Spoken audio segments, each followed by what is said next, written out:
मित्रों नमस्कार, स्वागत है आपका अपने प्रिय कार्यक्रम के अंतर्गत। मैं आचार्य अनिल वस। धनु राशि की हम बात करेंगे। मई का महीना सन 2024, सेजिटेरियस जिसे अंग्रेजी में कहते हैं। धनु राशि अग्नि तत्व प्रधान राशि है। इसके स्वामी गुरु हैं। गुरु संस्कारों से इन्हें लॉ मिनिस्टर कहा जाता है। आपके श्रेष्ठ व्यक्तित्व के विकास के लिए आपको क्या क्या काम करने हैं जो स्वास्थ्य के लिए ठीक हो, ऐसे कौन से नियमों का पालन करना है जो परिवार के लिए ठीक हो, गुरुओं का आशीर्वाद लेना है, माता पिता की सेवा करनी है ताकि उनसे उनके अनुभवों को आप शेयर कर सकें। जुपिटर का यही तो रोल है। और एक बहुत बड़ा रोल है जुपिटर का कि समाज के लिए भी आप प्रेरक बने, समाज को भी सही शिक्षा दे सकें। आइए देखते हैं जुपिटर की स्थिति क्या बनती है। जुपिटर छठे भाव में है, रोग रिपु ऋण के भाव में, यानी रोग के प्रति सावधान, डायबिटीज ना बढ़ जाए। छठा भाव शुक्र का,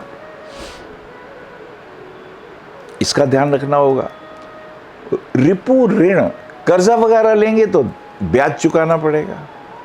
और व्यर्थ के शत्रु ना बनाए हम।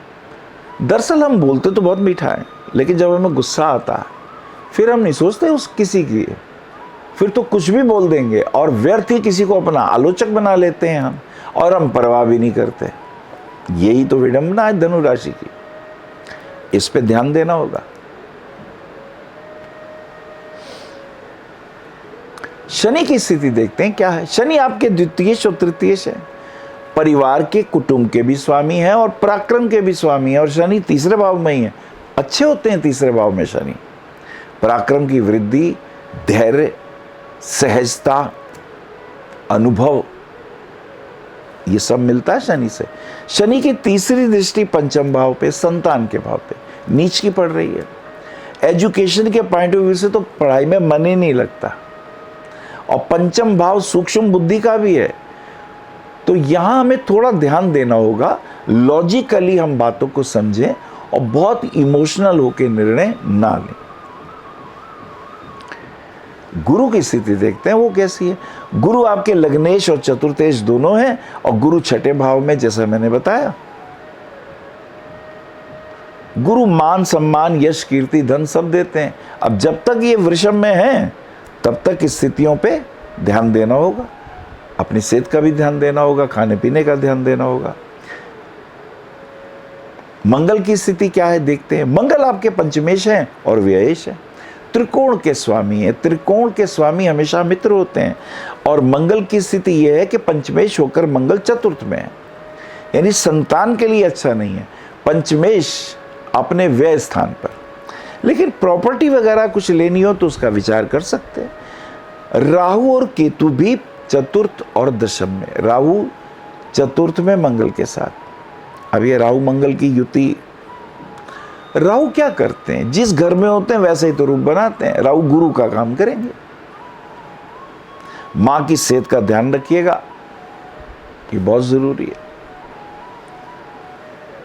सास का, मां का, सभी का ध्यान रखना पड़ेगा, क्योंकि जो बुध है आपका सप्तमेश और दशमेश, बुध पति के घर का भी स्वामी है और दशम भाव पति की माता का हो गया। अब वो बुध महाराज चतुर्भाव में नीच के हैं, तो सास की सेहत का भी ध्यान रखना होगा।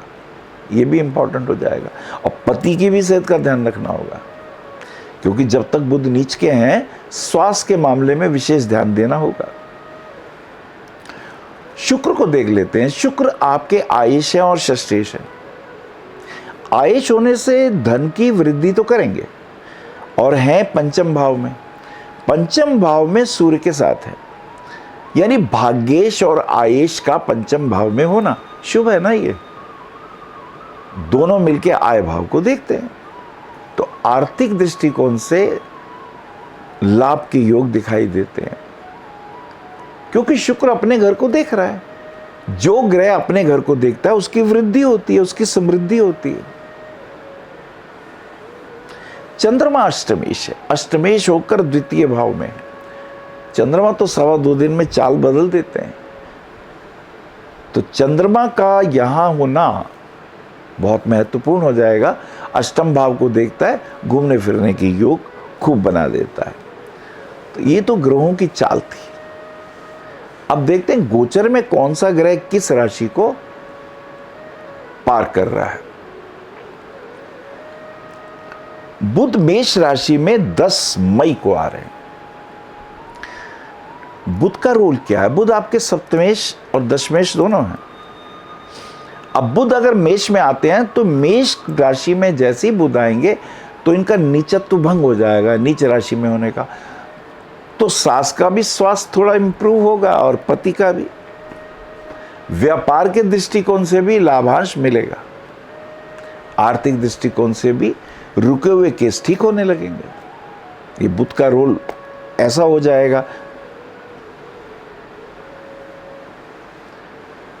10 मई को बुध का मेष राशि में है, लेकिन 31 मई को ये वृषभ में चले जाएंगे। यानी 10 के बाद 21 दिन के बाद बुध का वृषभ में जाना होगा। जब ये वृषभ में जाएंगे तो खर्चे ज्यादा कराएंगे। छठा भाव खर्चे का, रोग रिपु ऋण का है। स्किन इन्फेक्शन का ध्यान रखिएगा। सूर्य का राशि परिवर्तन देखते हैं। सूर्य 14 मई को वृषभ में आते हैं। अब सूर्य आपके भाग्येश है, भाग्येश होकर ये छठे भाव में आ जाएंगे तो भाग्य साथ नहीं देगा। छठा भाव मैंने बताया रोग रिपु ऋण का होता है। अब आपका जो नवम भाव है वो तो पिता का है, धार्मिक आयोजनों का है। वहां का स्वामी जन्म पत्री के छठे भाव में जाएगा। छठा भाव चैलेंजेस का है, नए संकल्पों का है, काम करने के ढंग में जो व्यवधान आते हैं, जो परेशानियां आती हैं उसको सॉल्व करने का। तो ये ध्यान देना होगा। शुक्र की स्थिति देख लेते हैं। शुक्र आपके आयेश और षष्ठेश दोनों हैं। शुक्र वृषभ में आते हैं 19 मई को। यानी जो रोग कारक है वो अपने घर में आ गया। ऐसी स्थिति में डायबिटीज ना हो इसका ध्यान रखेंगे। स्त्री संबंधी रोग ना हो, मंथली जो पीरियड संबंधी प्रॉब्लम होती है उसका भी हमें ध्यान रखना होगा, क्योंकि इस पे केतु का एस्पेक्ट भी है। तो ये रहे ग्रह गोचर और ये रहे राशि के फल। अच्छा, कोई उपाय कर लेते हैं। जैसे सबसे पहले लग्नेश को बलवान कर देते, पुखराज रत्न पहन लीजिए 5 सवा 5 रत्ती का इंडेक्स फिंगर में, ये अच्छा रहेगा। और जहां तक सवाल है रुद्राक्ष पहनने की, तो मुझे लगता है एक 14 मुखी रुद्राक्ष आपके लिए बहुत अच्छा रहेगा। हर प्रकार के कष्टों को, रोगों को, आर्थिक अगर कहीं रुपया फंसा हुआ है उसको निकलवाने के पॉइंट ऑफ व्यू से बहुत अच्छा रहेगा। और अगर आप कहीं हनुमान चालीसा का पाठ करते हैं तो वो भी बहुत शुभ है। शत्रु बाधा, रोग ऋण से बचने के लिए हनुमान चालीसा सर्वोत्तम, ये आप कर सकते हैं।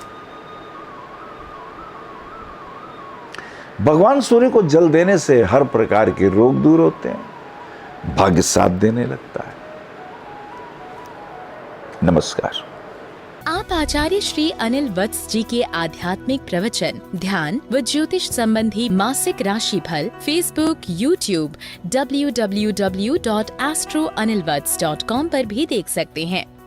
For appointment, भविष्य कथन, Monday to Saturday, 11 a.m. to 6 p.m. BE 279, Street number 6, Harinagar, New Delhi 110064.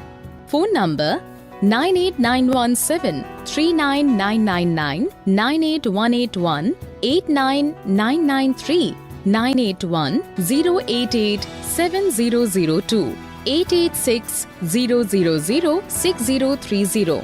Website www.bhavishyakathan.com. Acharya Anil Vats @gmail.com.